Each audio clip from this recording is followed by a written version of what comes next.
Okay, everybody, welcome to the next episode of New York City Crime Spot. Today we're doing something a little different. We're delving into a category which I have not yet done on this channel. The serial killer category. Of course, I've covered others like Roy DeMeo, who people would consider to be a serial killer, but in the traditional sense, how we label and view serial killers, at least in the United States, that's what I mean by serial killer. If you see the title of this video, it's Joel Rifkin, Where It Begins, Where It Ends. Speaking of DeMeo, I have a DeMeo video called Roy DeMeo, Where It Begins, Where It Ends. And the theme of these Where It Begins, Where It Ends is to go where these people grew up, to talk about their lives, and to go basically to significant locations that play a role in their lives. This is what we will do with Rifkin today. A little more in-depth, a little more information in this one. There's a lot to cover. I hope you stick around. If you're new to my channel, welcome aboard. Today we are speaking about the life and crimes of Joel Rifkin. We are in East Meadow, Long Island, New York. About, 15-20 minutes out, 15-20 miles outside New York City limits. And we're going to talk about some of the early beginnings of Joel Rifkin's life, sometimes referred to as Joel the Ripper, perhaps the most notorious New York serial killer, responsible for taking the lives of 17 women. We'll refer to these women for the purposes of this video as women of the night. I don't want to get demonetized, and YouTube is funny. They've been messing with me a lot lately. So who was Joel Rifkin? Well, Joel Rifkin was born January 20th, 1959. 3 weeks later after that birth, he would be adopted by Benjamin and Jeannie Rifkin. 3 years after that, they would adopt a girl by the name of Jan. Rifkin would get a sister. Early on in this neighborhood of East Meadow, Long Island, Rifkin would be tormented and abused while attending school, starting in elementary school.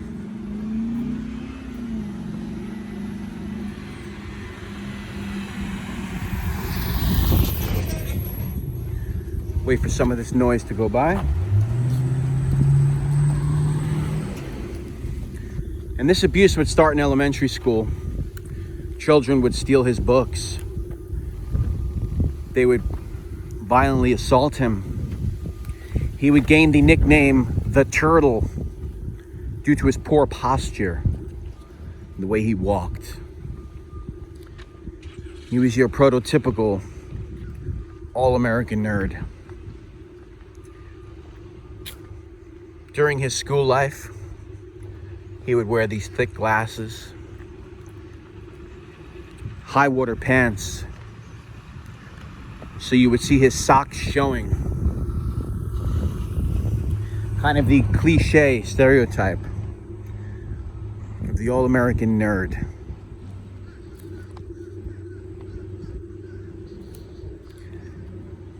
Joel Rifkin, early in his life, would develop an unhealthy obsession with violence and sex.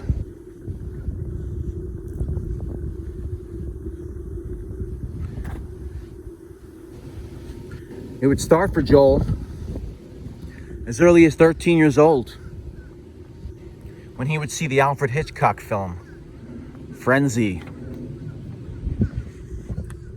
In 1972, this film was released, and today it's still said to be one of the most violent films that Hitchcock has produced.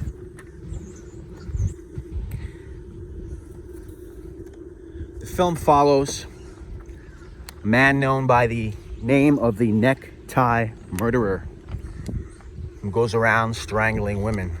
He's working women. It's supposed to be loosely based on the story of British killer Neville Heath, as well as Jack the Ripper, who is referenced in the film.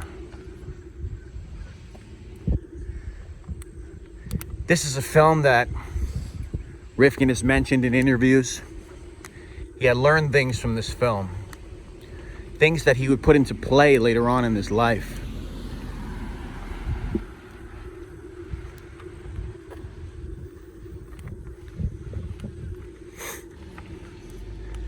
As he would get older, torment would continue on into his high school years.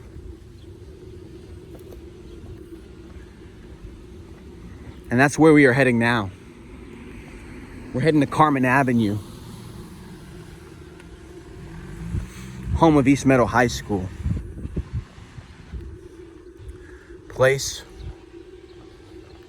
where the teenage bullies would rain hell upon a young man by the name of Joel Rifkin. Man who, like I said, was adopted and brought into this neighborhood of East Meadow to live his life.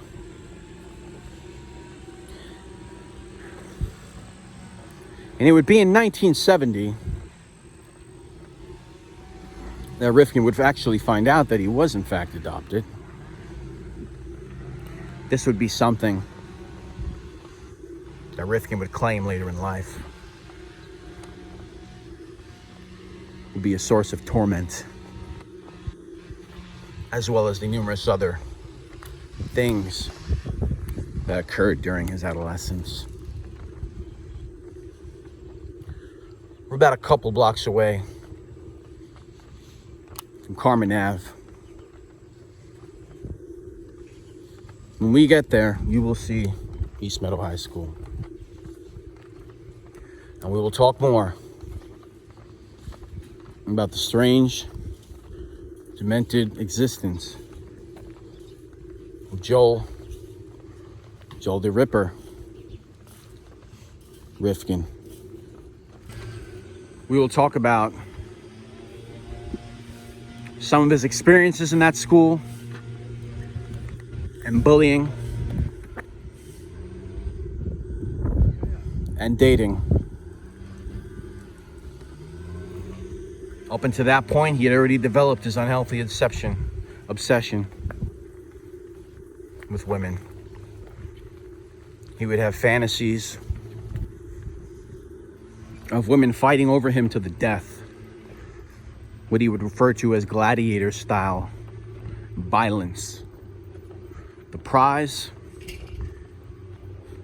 being Joel Rifkin. Now let's head over there. Check it out.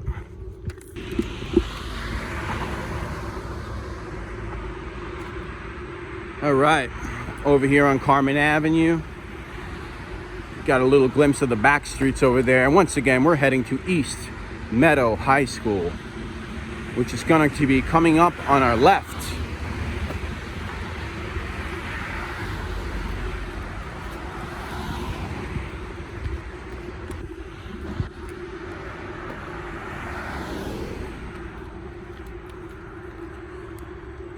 So by the time Rifkin gets to the school that we're coming up on, East Meadow High School, he has, maybe to no fault of his own, but he has fashioned himself into what you would call a prototypical nerd.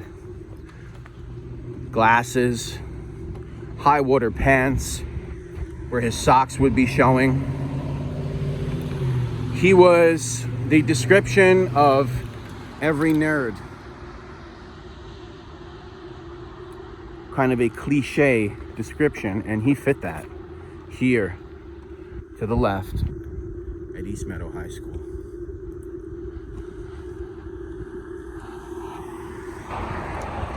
Now, when he would get here to East Meadow High School, the bullying would only get worse.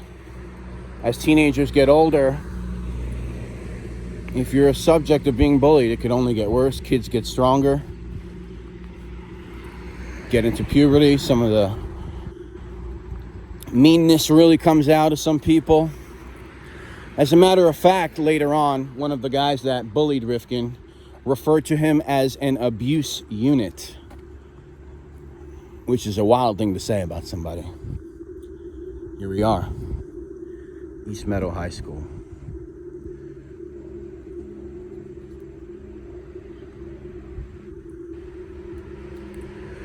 So Joel Rifkin's grades would only get worse in this school. And it would be in this school where he would get the name, a new nickname, the nickname of Lardass. He would try to join the track team at this school. Of course, the bullying continued. Didn't work out for him. He would join the photography club and try to contribute to the yearbook until his camera was stolen. Ultimately, he was also excluded from the yearbook party for everybody that took place in it. It would be at this high school that Joel Rifkin would try to date, and on 2 different occasions that didn't work out. One occasion being right inside this high school gym where Joel Rifkin was locked inside and the kids threw eggs at him as he was talking to a girl, one of his prospective dates. Another incident at a local pizzeria where he was chased out while sitting with a young girl and having a meal. They would be chased out of that pizzeria until they were able to get away and hide inside a local library.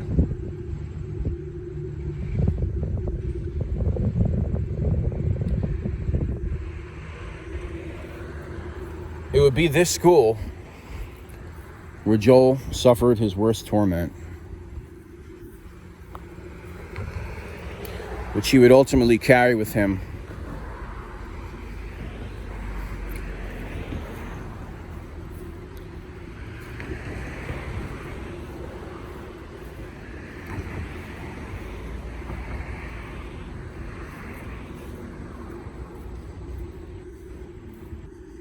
We'll get another look at the school as a whole.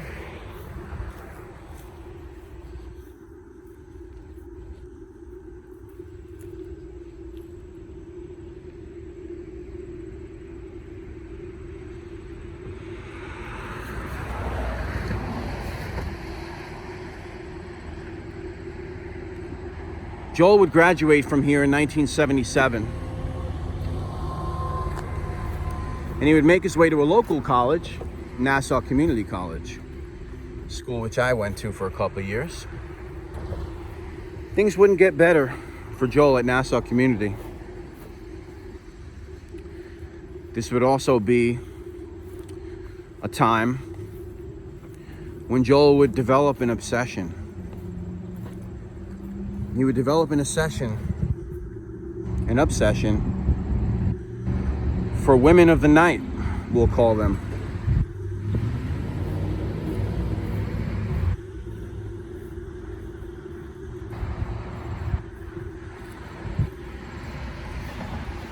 And this unhealthy obsession would only grow over the years, getting worse by the time he would get to college.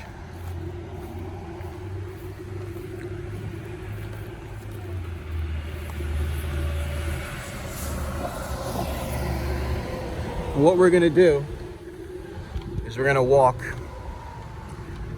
back into the neighborhood there, and we're gonna talk a little bit more. Some lady over there was looking at us, right? You saw that? I don't know.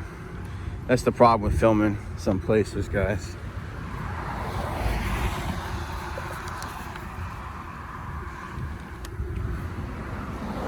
So Joe would make his way to Nassau Community College after leaving East Meadow School here.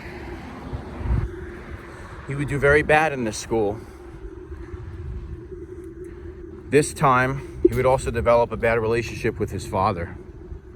They would constantly be arguing about his grades, how he was failing. Little did they know that he had undiagnosed dyslexia, and he was dealing with a lot of trauma from all the bullying and all the shit that he had just went through. And he still just could not get his shit together.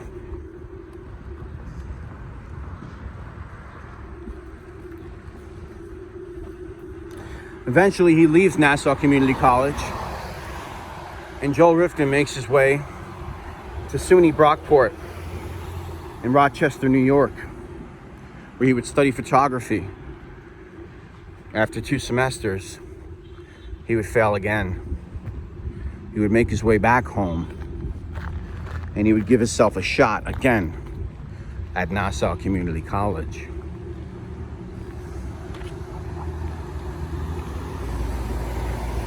But before Joel went away to SUNY Brockport,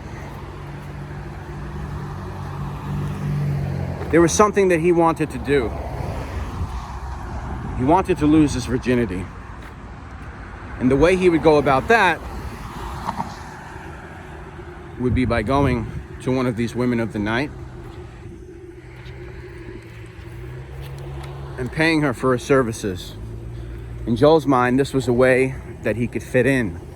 If he was going away to college, he would have something, in common with people. He wouldn't be a loser because he had lost his virginity. Now, at this time when he returns home after his experience at Rochester, his mental state, his physical state, his work habits, and his obsession with the women of the night, as we call them, is only getting worse. His hygiene is terrible. Any job he gets, he just cannot do it. One of his old bosses was quoted as saying that he didn't even think he can count to 10. His work attendance was horrible. And like school, he had problems doing the simplest of things. In 1986, Rifkin would attend Farmingdale State College here on Long Island, and he would get into horticulture. That had always been an interest of his: landscaping, horticulture, design. And he would actually finally start doing good at something. And, maybe make his father proud that he was capable. That he was, in fact, capable of passing school and doing something good. But in 1987, after being afflicted with cancer, his father would take his own life, overdosing on barbiturates. Joel Rifkin would be quoted later as saying that he thought his father ended it all just in time so he could never see his son do good in school. It's a crazy way to look at it. After this, after doing good, he would get a internship at an arboretum in Oyster Bay. He would start working there. He would meet a girl there, but didn't work out, like everything else in his life. His obsession with the women of the night grew, and he would ultimately develop an unhealthy obsession with serial killers.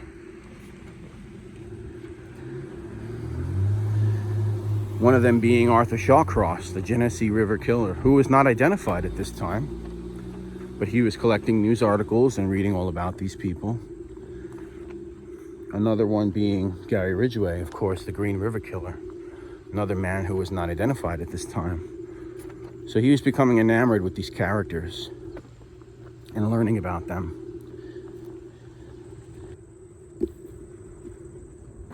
All right, ladies and gentlemen, still, of course, in the town of East Meadow, Long Island. What we're going to be doing now is we're going to be talking about Rifkin's delve into insanity, complete meltdown.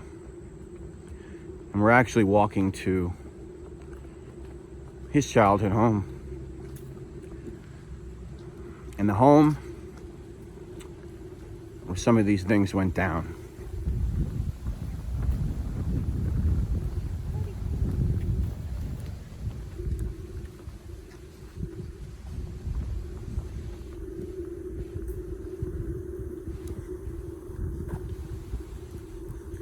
And what we're going to be doing is we're going to be running down a long list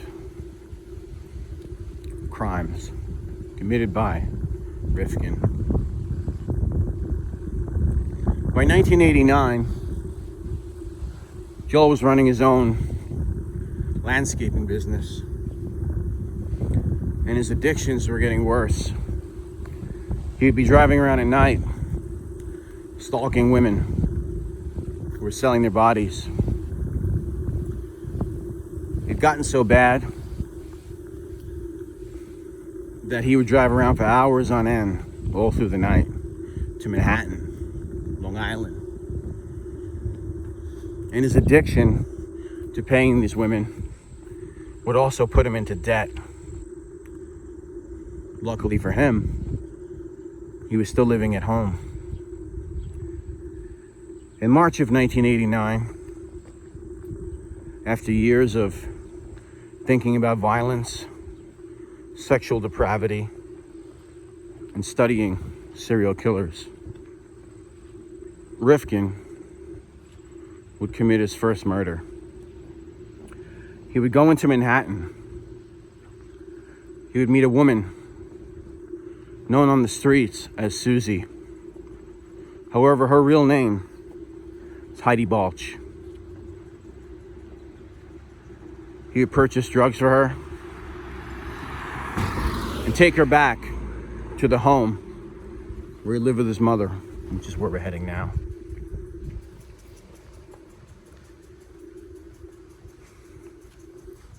He would hit her with a howitzer shell, which his parents kept. He would strangle her. He would then dismember the body in the basement of his parents' home. And he would dump the remains in Hopewell, New Jersey, and the rest in the East River. Those remains would be spotted on a golf course, and it would be unidentified at that time. Heidi Balch would actually be unidentified until 2013. However, Rifkin only knew her as Susie. How that identification became is a story in its own.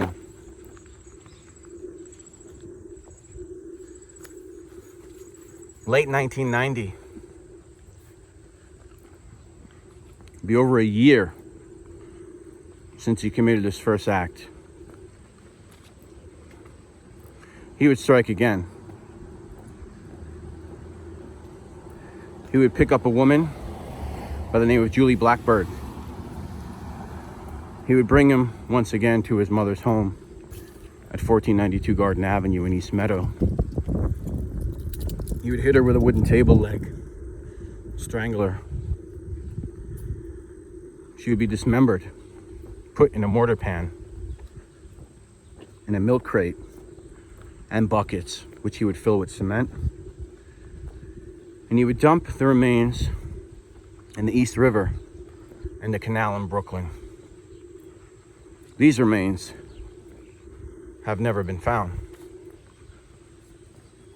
July 14th, 1991, Barbara Jacobs, who we met on July 13th, once again taken to his mother's home at 1492 Garden Avenue, hit with a wooden leg, strangled, wrapped in plastic and put in a cardboard box, dumped in the Hudson River.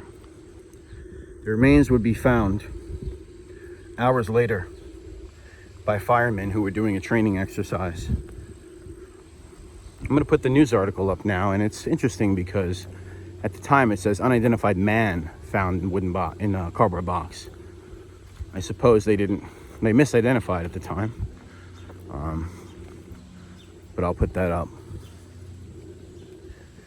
September 1st, 1991, Mary Ellen DeLuca picked up, driven around New York, went to a hotel. They would get into an argument And Mary Ellen would continuously complain to Rifkin about her life, how she wanted to die. Rifkin would not partake in sexual activity with this woman. He would just proceed to take her life. He would then go out and purchase a steamer trunk, a method which he learned from that movie Frenzy, that Hitchcock movie. He would dump her in Cornwall, New York, on the side of the highway. Her body will be identified in 1993.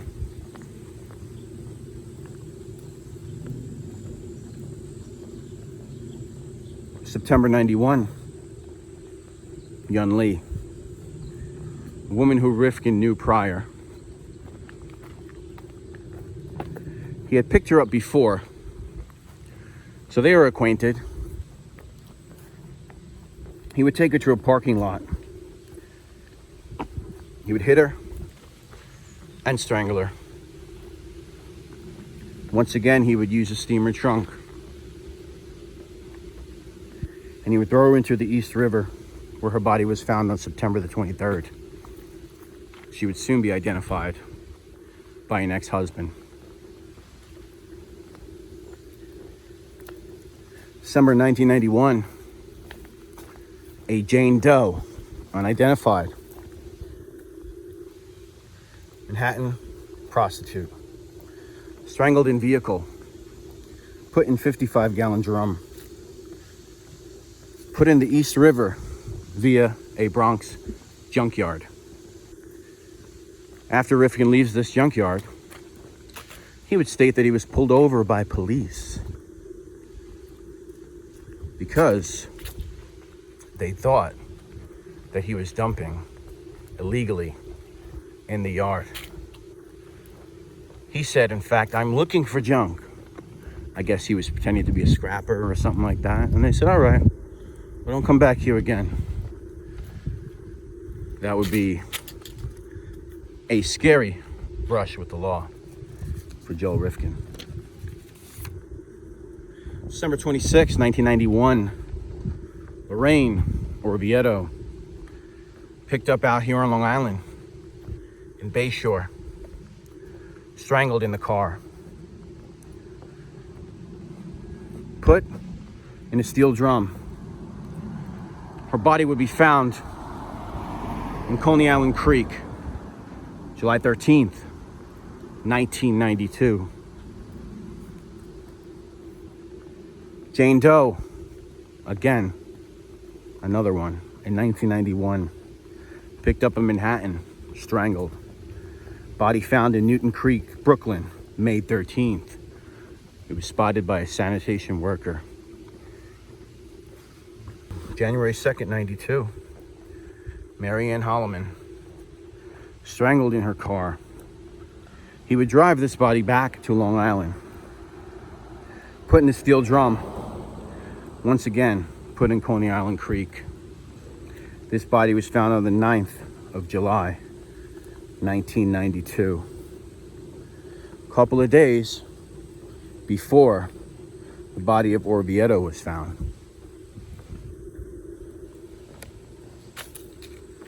April 1992, Iris Sanchez, picked up in Manhattan, strangled, disposed of her in an illegal dump site on Rockaway Boulevard, not far from JFK Airport. This body will be identified by Rifkin later on.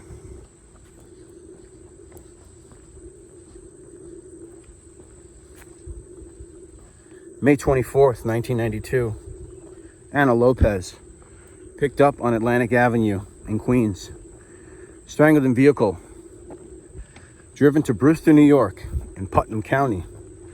Body found dumped on the side of the I-84 freeway the next day. Violet O'Neill, July 1992, picked her up, brought back to Rifkin's home, strangled, dismembered in the bathtub. He would then dispose of this body in the Hudson River. October 2nd, 1992, Mary Catherine Williams, another woman whom he knew before, supplied her with numerous amount of drugs, strangled her while she was sleeping in his car. She would wake up, but was ultimately overpowered by Rifkin. Driven to Yorktown, Westchester, body dumped, and found on December 21st, unidentified, until Rifkin would confess later on. November 16th of that year, of 1992, Jenny Soto picked up in Lower Manhattan, strangled in pickup truck. According to Rifkin, Jenny Soto would be one of the toughest victims. She put up a fight, but ultimately was overpowered. He would dump her in the Harlem River.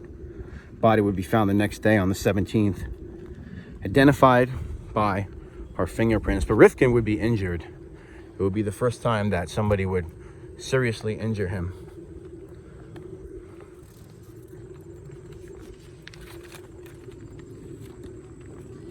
Walking in East Meadow, for those of you who have never seen Long Island, never seen what it kind of looks like out here, I hope you're enjoying the views. February 27th, Brooklyn resident Leah Evans picked up and brought to a park.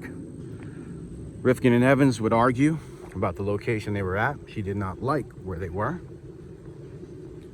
He proceeded to strangle her. He would drive back to Long Island, bury her in the woods. The only victim Rifkin would bury. She would be found May 9th, 1993.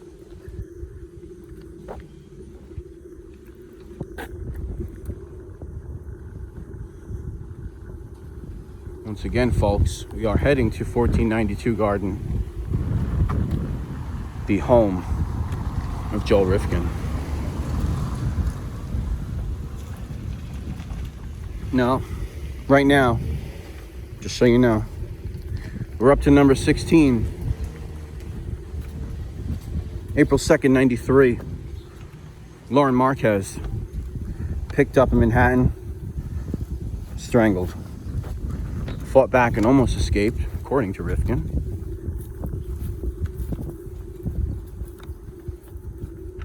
Rifkin would confess to this later on, and her body would be found in the woods in Long Island. Not buried like the previous one, but... And finally, on June 24th of 1993, Tiffany Bresciani. Tiffany Bresciani came to Manhattan looking to be an actor, an artist, a dancer, something in entertainment. She had soon become addicted to drugs. She was stripping, getting into prostitution. For anybody who is into punk rock, New York hardcore, you've certainly heard the name of the band Reagan Youth. Head singer Dave Rubenstein, also known as Dave Insurgent. Now, at the time, Tiffany was dating Dave Insurgent, Dave Rubenstein, Queens native like myself, Forest Hills High School graduate, he was. And they were both dope sick and in love. She would prostitute to feed their habit. Dave Rubenstein would be with Tiffany when she would be picked up by Rifkin on Allen Street in Manhattan.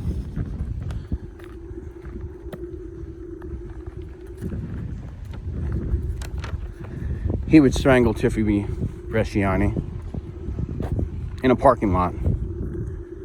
He would take her back to his parents' home, not far from where we are now.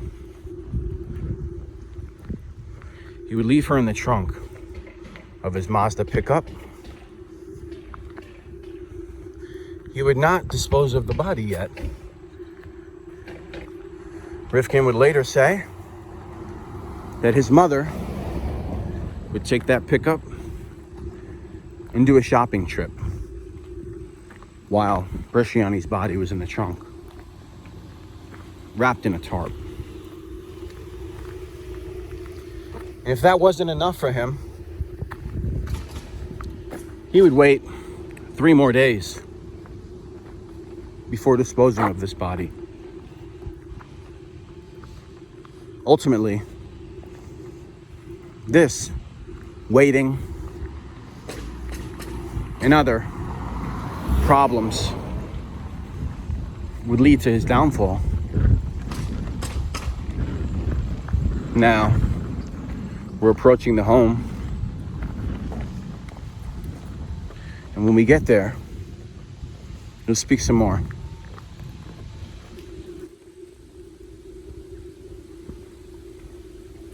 Once again, heading to 1492 Garden Street, which is right ahead of us. And it would be on these blocks where Joel Rifkin grew up.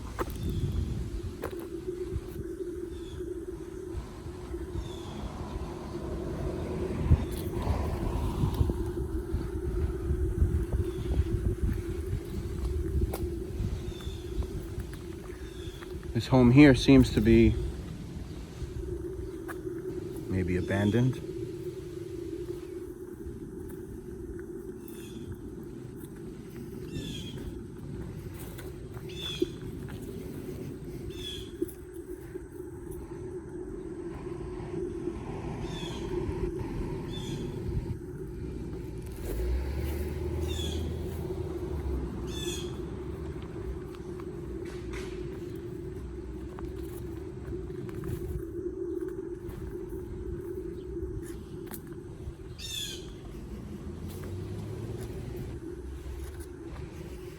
Okay, ladies and gentlemen.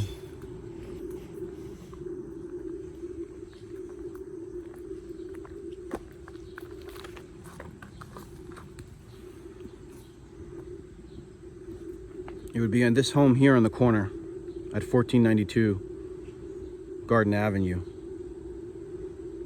where Joel Rifkin would grow up.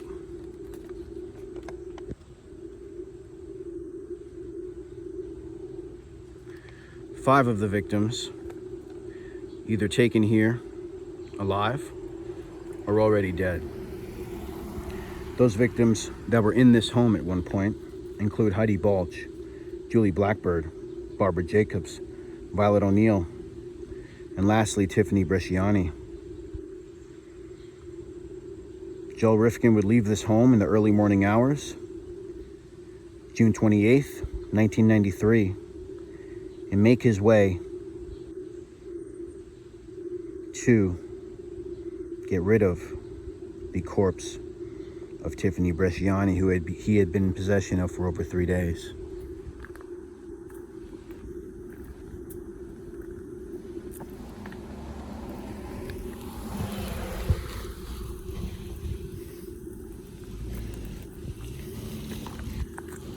And when Rifkin gets caught, which is the place we will go to next, a couple of days later, they come to this home at 1492 Garden Street, and they search it. They would find wheelbarrows full of blood. They would find items from the victims such as IDs, jewelry, clothing. His room would be an absolute mess.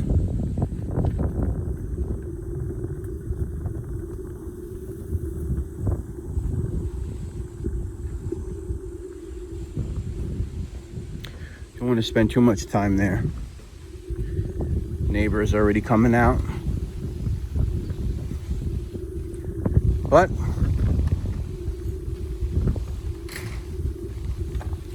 you got a glimpse of it, folks.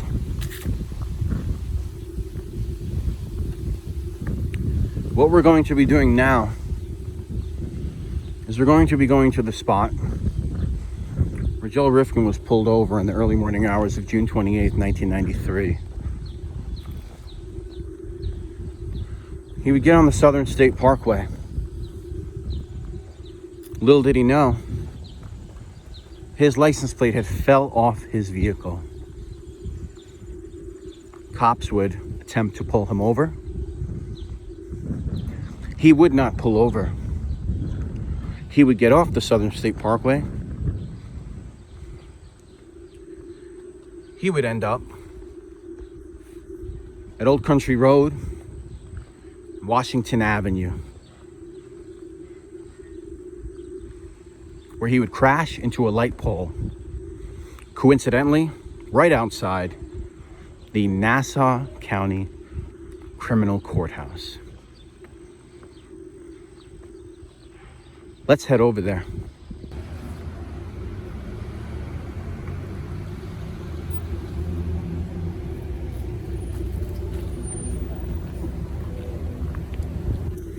All right, we are in the, I guess, Garden City, Mineola section of Long Island. A couple miles away from Joel's home at 1492 Garden Street. Coincidentally, we are right outside the Nassau County Courthouse, right there. After Joel Rifkin leaves his home on the early morning hours of June 28th, 1993, as I mentioned, he gets on the Southern State Parkway. Unfortunately for Mr. Rifkin, on his Mazda pickup, he is missing a license plate. He would be tailed by the police, who would run their sirens, but he would not pull over. Ultimately, he gets off the highway and he ends up in this area here.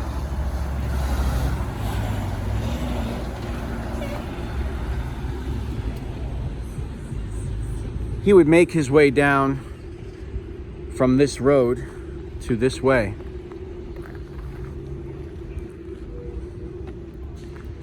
Now, Joel, knowing that he's got the body of Bresciani in his back, which had been rotting for over 3 days at this point, he knows that as soon as he gets pulled over, they're gonna smell it.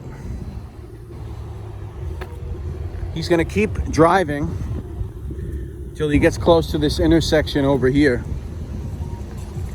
And he's gonna crash into a pole right here. Cops are gonna exit the vehicle, and immediately they notice the stench. Rifkin is caught. His 4-year reign is coming to an end. Interestingly enough, Rifkin had said that he was planning his escape. He was going to do what he called a Unabomber, make his way to the woods, middle of nowhere, live out his life alone in desolation.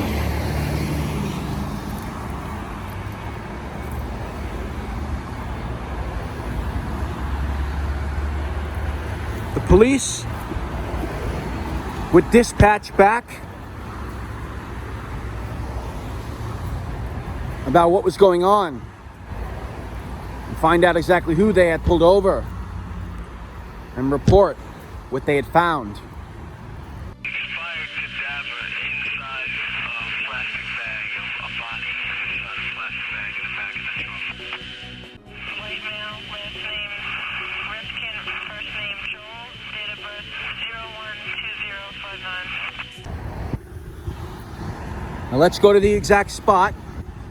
As I always do, we juxtapose these images to the spots where they occurred so you can get a good idea.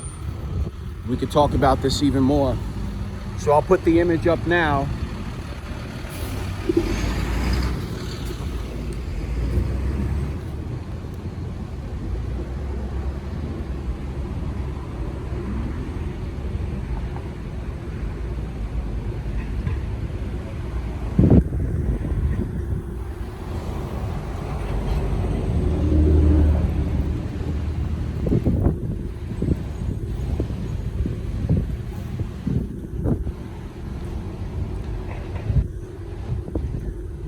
Sorry for that aerial shot for a second. So Rifkin would be taken into custody right outside this Nassau County Courthouse.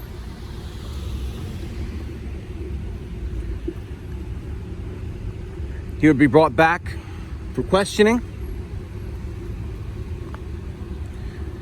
And he didn't want to hide anything. He didn't want to pretend like, oh, I don't know what's going on. Don't know how this person got in my trunk. Instead, he goes on a tirade, telling his story, detailing the 17 murders. How many times did you do this, Joel? They would ask. Officers may be thinking once or twice. No, I did it 17 times. By June 30th, 2 days later, the police would have a press conference. And they would tell the world exactly who they pulled over on June 28th. And that he had claimed to be a part of 17 murders.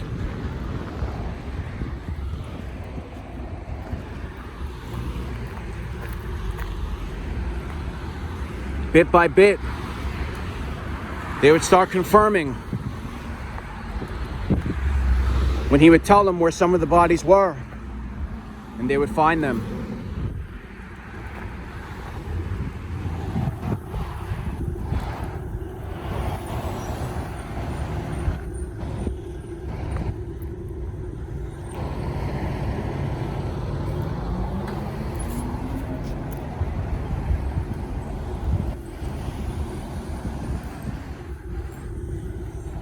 A new American serial killer was unmasked, and his name was Joel Rifkin.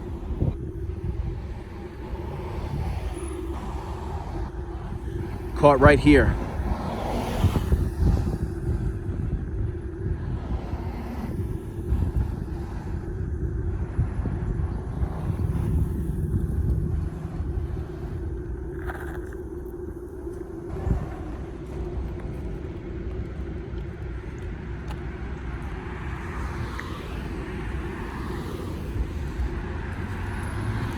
He would first be tried for the death of Bresciani.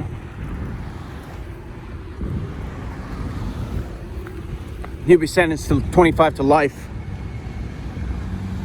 in 1994. From then on, he would be in and out of court until 1996, being found guilty of numerous murders. He would ultimately end up with a total of 203 years, which of course he will not live out.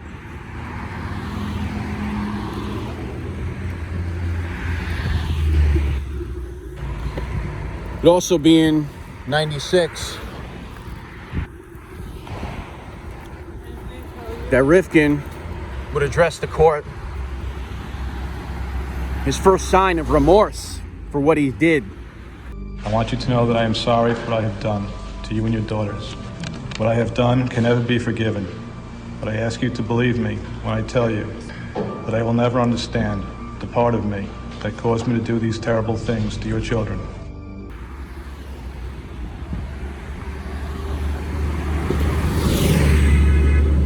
During his time in court, he would attempt to use insanity pleas. He would use a plea, try to use the plea of adopted child syndrome, which is a controversial diagnosis, which says that some children that are adopted suffer trauma due to separation from their original birth mother. With the insanity defense and the adopted syndrome defense, both times he would fail at being able to prove that these things were in fact the reason why he became what he became. In the end, Joel Rifkin was proven to be a sexual sadist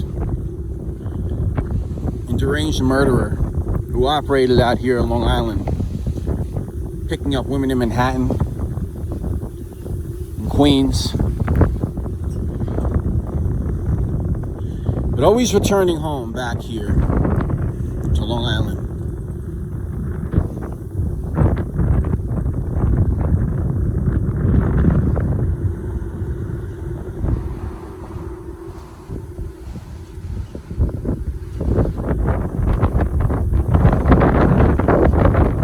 Before we go, I'll leave you with something. When Joel Rifkin was pulled over after the cops had taken him into custody, he says, "Hey, why'd you pull me over anyway?" The officer says, "Joel, you had no license plate on your car." He says to the cop, "It's always a 25-cent part. It's always a 25-cent part." What does that mean? What does that mean? Well, being that Joel was in landscaping, and if you know anything about landscaping, you're always using tools, you're always using machinery. Shit can go bad all the time. In fact, with any machinery, whether it be your car, your motorcycle, things can go bad. Sometimes we're given a warning sign before things go to complete hell. Usually it could be something minor that ultimately turns into something major.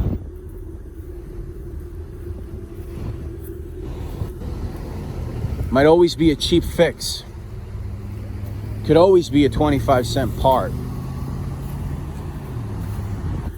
But if you don't fix that 25-cent part, that 25-cent part quickly turns into something more serious.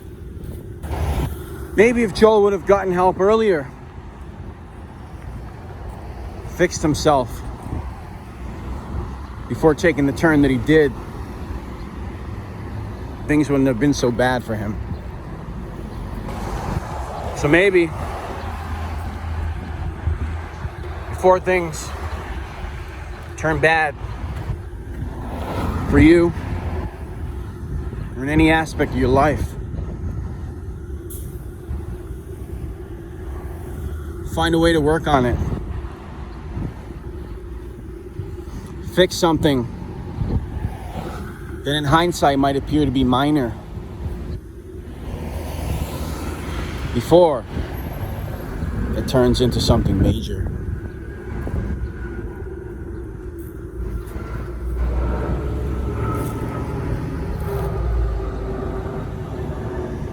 I hope you've enjoyed this program.